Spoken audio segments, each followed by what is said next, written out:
सभी को नमस्कार करती हूँ।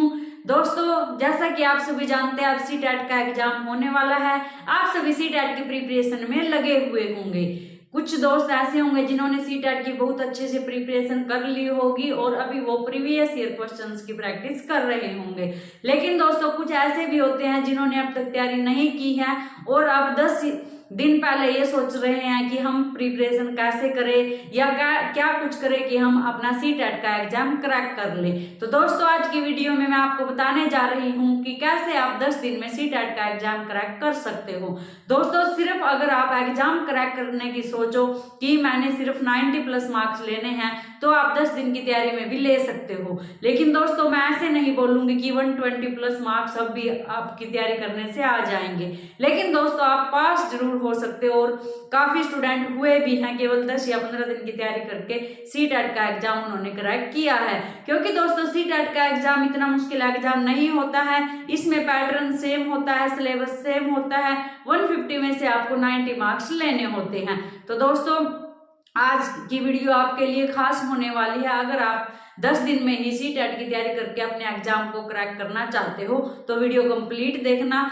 तो वीडियो की स्टार्टिंग करते हैं हम कि आप ऐसा क्या प्लान करो कि आप 10 दिन में तैयारी करके अपने सीटेट के एग्जाम को क्रैक कर लो। तो दोस्तों, अगर मैं सीटेट के पेपर की बात करूं तो यहाँ हमारे पास सीडीपी होती है 30 मार्क्स की, दोनों पेपर में ही, पेपर 1 में भी पेपर 2 में भी 30 मार्क्स की हमारे पास सीडीपी होती है। 2 लैंग्वेज होती है हमारे पास। अगर मैं फर्स्ट लैंग्वेज को हिंदी मान लूं और सेकंड लैंग्वेज को यहाँ पर इंग्लिश मान लूं तो ये दोनों कितने की होती है? 30 मार्क्स की ये होती है। इसके बाद हमारे पास 30 मार्क्स में ईवीएस होता है अगर पेपर फर्स्ट की बात करूं, और 30 मार्क्स में ही हमारे पास मैथमेटिक्स होता है।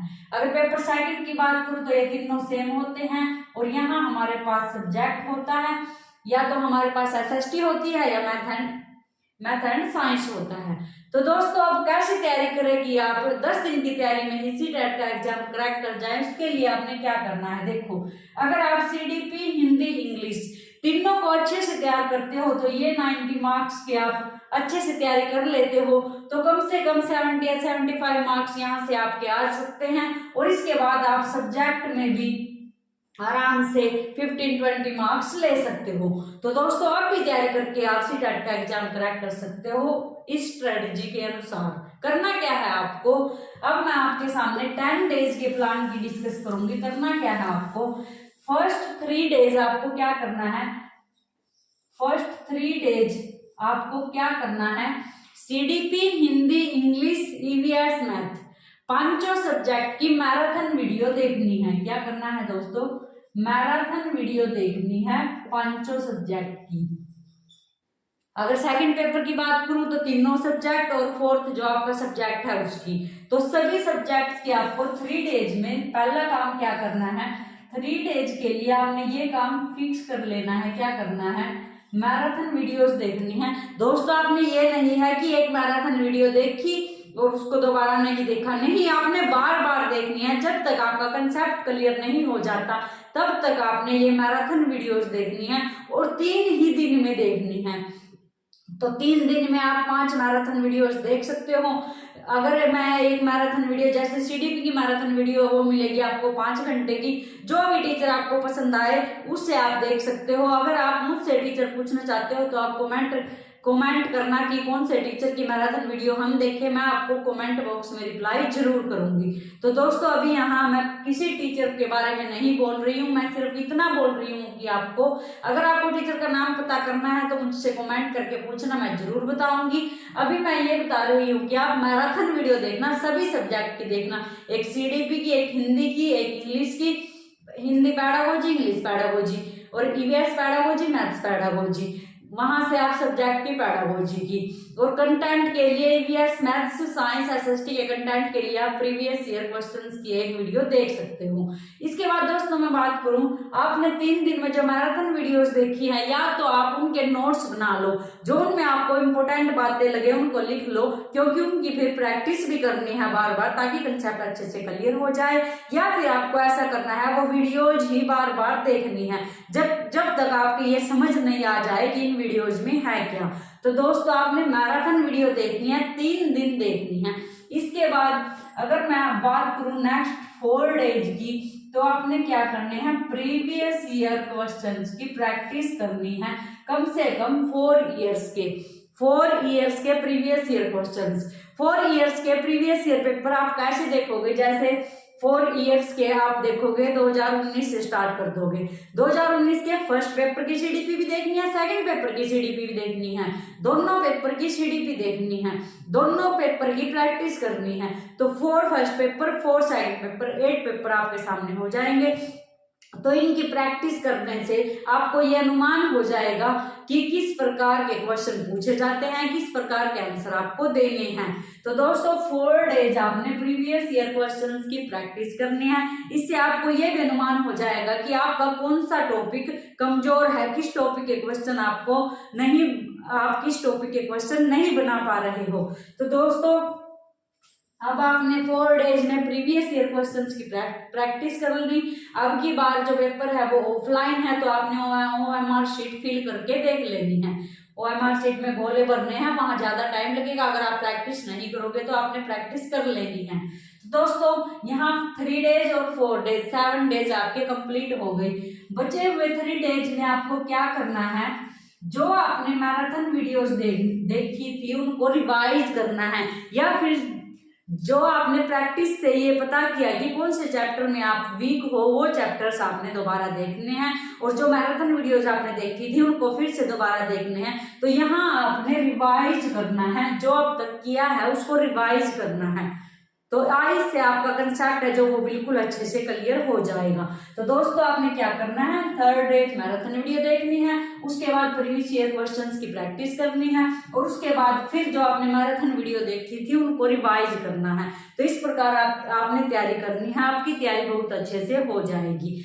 जिस भी सब्जेक्ट की आपने तैयारी करनी है उसके प्रीवियस ईयर क्वेश्चंस भी देख लो बस, तो भी आप अच्छे मार्क्स ले सकते हो। उसके बाद दोस्तों आपने कुछ बातों का ध्यान रखना है क्वेश्चन सॉल्व करते हुए।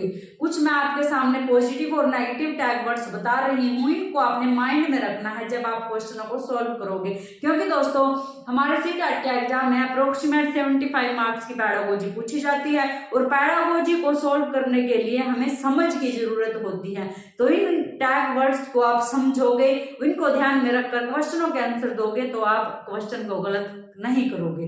तो सबसे पहले बात आपको याद रखनी है, क्या रखनी है, कि आपने OMR शीट ध्यान से फिल करनी है। कोई भी गोला छूट न जाए, कोई भी क्वेश्चन छोड़ना नहीं है, क्योंकि इसमें नेगेटिव मार्किंग नहीं है। तो आपने सारे ही क्वेश्चन फिल करके आने हैं।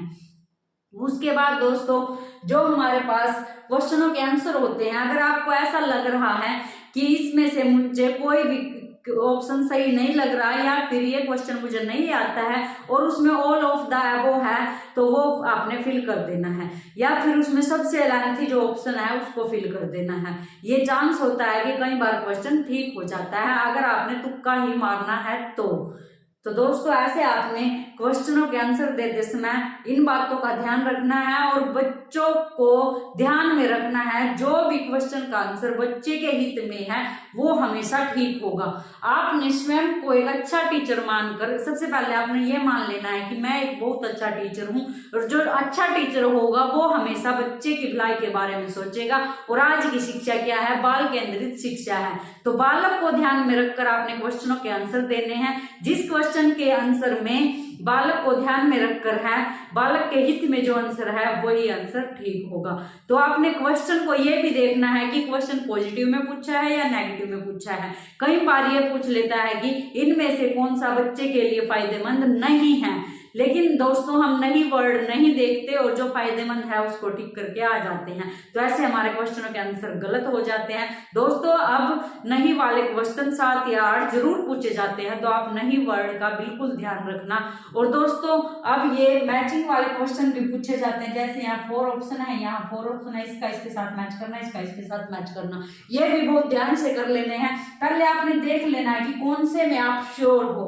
अगर आप इनमें श्योर हो और किसी आंसर में ये दोनों हो तो उसी को सिलेक्ट कर लेना है। तो दोस्तों आपने इन बातों का जरूर से जरूर ध्यान रखना है, क्योंकि सीटेट के एग्जाम में समझ देखी जाती है। पेडागोजी में हमेशा समझ चेक की जाती है। तो इन बातों का आपने ध्यान रखना है। कोई भी अध्यापक केंद्रित आंसर नहीं देना है, अपने बाल केंद्रित आंसर देना है।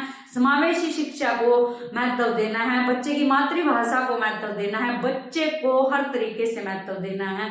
और यहाँ पॉजिटिव और नेगेटिव टैग वर्ड्स की बात करूँ तो मैं, अगर क्वेश्चन पॉजिटिव है और पॉजिटिव में आंसर देना है तो आपको ये पॉजिटिव टैग वर्ड्स ठीक करने होंगे। अगर क्वेश्चन है ही नेगेटिव में आंसर देना है तो आपको ये नेगेटिव सिलेक्ट करना होगा। जैसे आपसे पूछा जाए कि बच्चे को, अगर हम बच्चे का विकास करना चाहते हैं तो उसका कौन सा विकास करें, शारीरिक, मानसिक या फिर सामाजिक या फिर सर्वांगीण, तो सर्वांगीण विकास यहाँ पॉजिटिव होगा। तो ये सर्वांगीण विकास के अंदर सभी विकास सम्मिलित होते हैं, तो सर्वांगीण विकास इसका आंसर होगा। तो आपने देख लेना है कि ये पॉजिटिव है या नेगेटिव है। इसके बाद दोस्तों, अगर मैं पॉजिटिव टैग वर्ड्स की बात करूं तो कौन कौन से हैं हमारे पास, सर्वांगीण विकास। तो जिस भी क्वेश्चन के आंसर में सर्वांगीण विकास हो और क्वेश्चन पॉजिटिव हो तो सर्वांगीण विकास ही आपका ठीक आंसर होगा।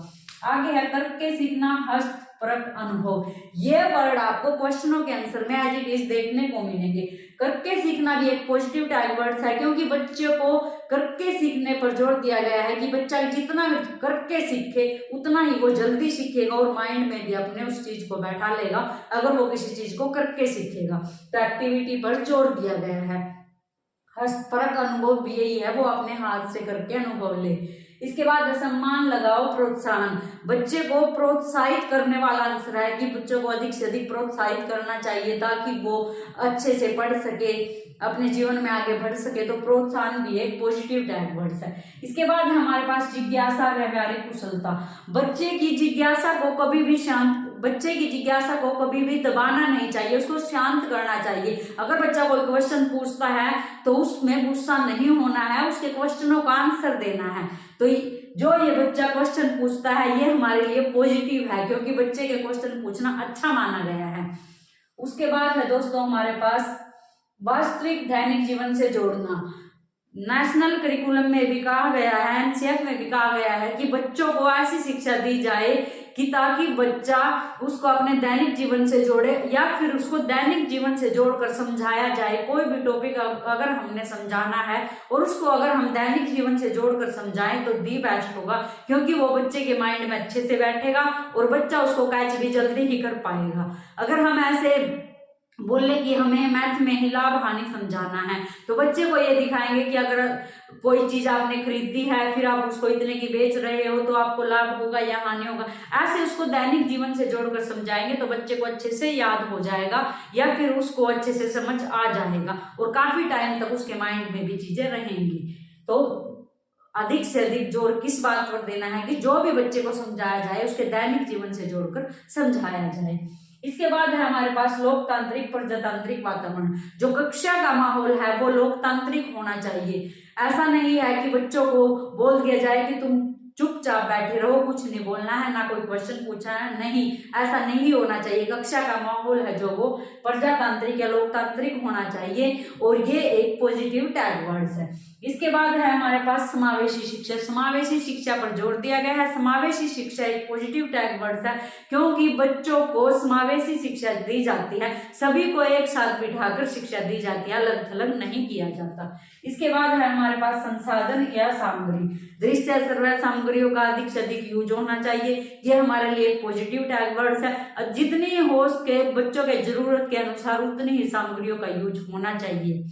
इसके बाद है विभिन्न संदर्भों में भाषा प्रयोग। भाषा को सिखाने के लिए उसका अधिक से अधिक हम प्रयोग करेंगे, अधिक से अधिक प्रयोग करके दिखाएंगे बच्चों को प्रयोग करने के लिए बोलेंगे तो भाषा बच्चे जल्दी सीखेंगे। तो ये हमारे लिए एक पॉजिटिव टैग वर्ड्स है। तो दोस्तों अगर ये बातें आपको क्वेश्चनों के आंसर में मिले और क्वेश्चन पॉजिटिव हो तो ये ही आंसर हम सिलेक्ट करेंगे।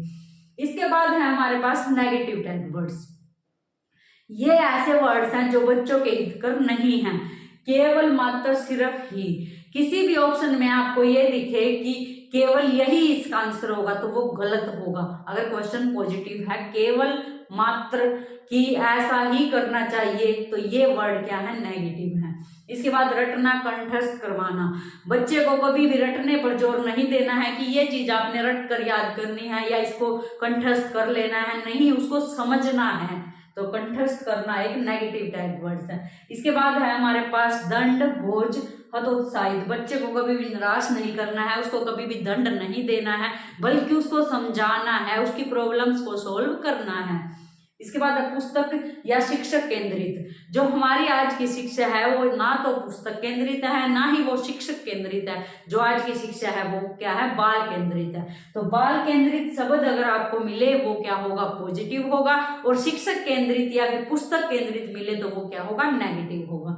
इसके बाद है हमारे पास खाली स्लेट, कोरी पट्टियां, ये भी हमारे पास क्या है, नेगेटिव टैग वर्ड्स है। इसके बाद लैंगिक असमानता। लैंगिक असमानता को भी नेगेटिविटी में रखा है, क्योंकि असमानता बच्चों के बीच में नहीं करनी है। बॉयज और गर्ल्स को बॉयज और गर्ल्स क्या कर संबोधित नहीं करना है, उनके बीच में भेदभाव नहीं करना है, वो सभी क्या है, स्टूडेंट हैं। निष्क्रिय, बच्चे को निष्क्रिय नहीं रखना है। सक्रिय हमारे पास पॉजिटिव में आएगा। क्या आएगा हमारे पास यहाँ, सक्रिय वर्ड है जो वो पॉजिटिव में आएगा। बच्चे को अधिक से अधिक सक्रिय रखना है, करके सीखेगा मतलब सक्रिय रहेगा, तो बच्चे को सक्रिय रखना है। तो निष्क्रिय क्या होगा, एक नेगेटिव टैग वर्ड्स होगा। बच्चों के विचार, मातृभाषा त्रुटियों को महत्व न देना। बच्चों के विचार, उनकी मातृभाषा, उनकी गलतियों को महत्व देना है। बच्चे के विचारों को हमें और भी उजागर करना है। जो उनके मन में क्वेश्चंस है उनका सॉल्यूशन निकालना है, उनको बोलना है कि आप अधिक से अधिक क्वेश्चन पुट करो और हम उनका आंसर देंगे। तो बच्चे की जो मातृभाषा है उसको भी महत्व देना है, बच्चे के विचारों को महत्व देना है, उनकी गलतियों को महत्व देना है, और इनको महत्व न देना क्या हो जाएगा, निष्क्रिय और नेगेटिव टैग वर्ड्स हो जाएगा। तो दोस्तों ये हमने देखे नेगेटिव और पॉजिटिव टैग वर्ड्स। तो दोस्तों अगर आप इस प्रकार से प्लानिंग करके 10 दिन में सीटेट के एग्जाम की प्रिपरेशन करते हो तो सीटेट पेपर 1 और पेपर 2 दोनों को क्लियर कर सकते हो।